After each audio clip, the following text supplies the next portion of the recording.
I got so much motherfucking design on right now. Break it down, bring it back, make it clap. I got 3 old thoughts, new block, wear that thing. Bitches on my line, and you know. Assalamualaikum warahmatullahi wabarakatuh. Kami dari 11 MIPA 6. Saya Farun Nisa, nomor absen 12. Saya Firnanda Zura Putri, nomor absen 15. Di sini kami akan menjelaskan tentang sistem koloid. Apa yang sebenarnya dimaksud dengan koloid?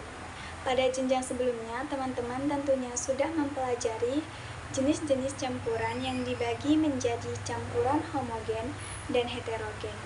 Nah, koloid ini merupakan suatu campuran yang karakteristiknya berada di antara campuran homogen dan heterogen. Berikutnya, sistem koloid tersusun atas dua komponen, yaitu fase terdispersi dan medium dispersi atau fase pendispersi, di mana fase terdispersi tersebut bersifat diskontinu atau terputus-putus, sedangkan medium dispersi bersifat kontinu.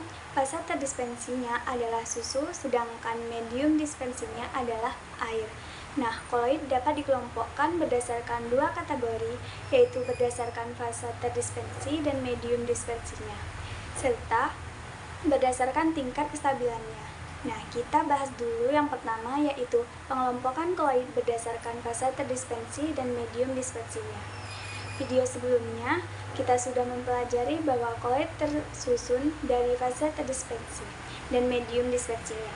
Berdasarkan hal tersebut, koloid dapat kita kelompokkan menjadi 8 jenis. Yang pertama, koloid yang fase terdispersinya maupun medium dispersinya berupa zat padat disebut dengan sol padat, contohnya adalah paduan logam atau aloid. Yang kedua, sol, di mana koloid jenis sol ini fase terdispersinya adalah padat dan medium dispersinya adalah cair. Contohnya adalah tinta dan cat. Yang ketiga adalah aerosol padat yang fase terdispersinya adalah padat dan medium dispersinya berupa gas. Berikutnya, emulsi padat yang merupakan koloid dengan fase terdispersi cair dan medium dispersinya adalah padatan. Contohnya adalah mutiara dan keju. Jenis koloid yang kelima adalah emulsi, di mana fase terdispersi dan medium dispersinya sama-sama cair. Contoh emulsi adalah santan. Berikutnya ada aerosol cair, yang fase terdispersinya adalah cair dan medium dispersinya berupa gas. Contoh aerosol cair yang mungkin sering kita digunakan dalam kehidupan sehari-hari adalah hairspray atau semprot rambut. Jenis koloid berikutnya adalah buih padat, di mana fase terdispersinya adalah gas dan medium dispersinya adalah padat. Contoh buih padat adalah batu apung. Jenis koloid yang terakhir adalah busa atau buih, di mana fase terdispersinya adalah gas dan medium dispersinya adalah cairan. Contohnya yaitu seperti busa sabun.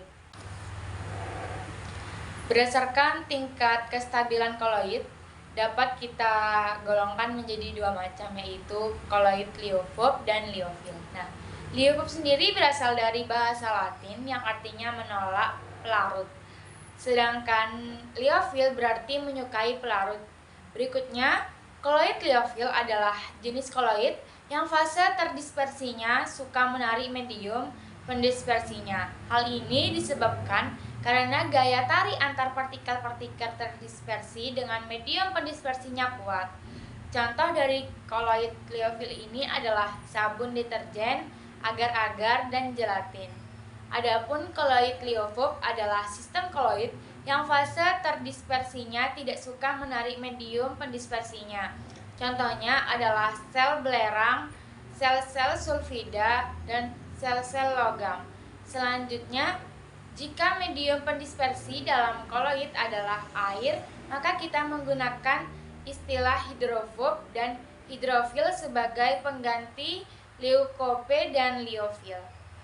Jika kalian menemukan soal seperti ini, maka yang harus kalian perhatikan adalah pengertian sistem koloid, atau yang bisa kita sebut dengan koloid.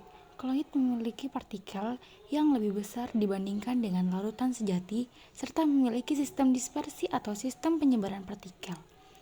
Zat efek dari dispersi dan besarnya partikel koloid menyebabkan adanya penghamburan cahaya.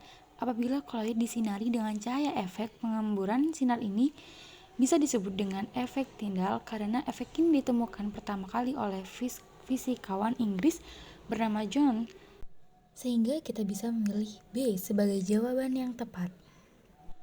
Yang nomor 2 yaitu ditanyakannya peristiwa yang terjadi pada contoh soal tersebut. Jadi, ginjal akan bekerja dengan menyaring darah yang masuk ke wilayah-wilayahnya. Kemudian, sebelum mengalirkannya kembali melalui pembuluh darah, ginjal organ tubuh lainnya akan terlebih dahulu menghilangkan partikel-partikel kotor yang lebih kecil dengan cara kita sebut adalah dialisis. Maka pada soal ini, peristiwa tersebut hampir tepatnya menunjukkan kepada sistem koloid itu adalah sifat dari yang C. Ginjal mampu mendislisis darah.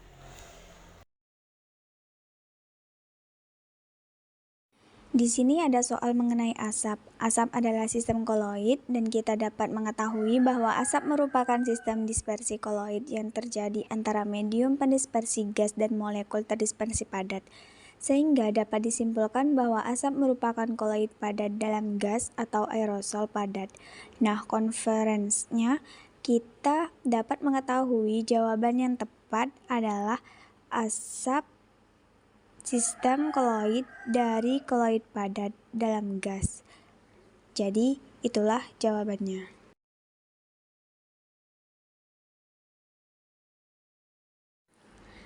Ditanyakan dispersi zat cair atau zat padat dalam gas disebut.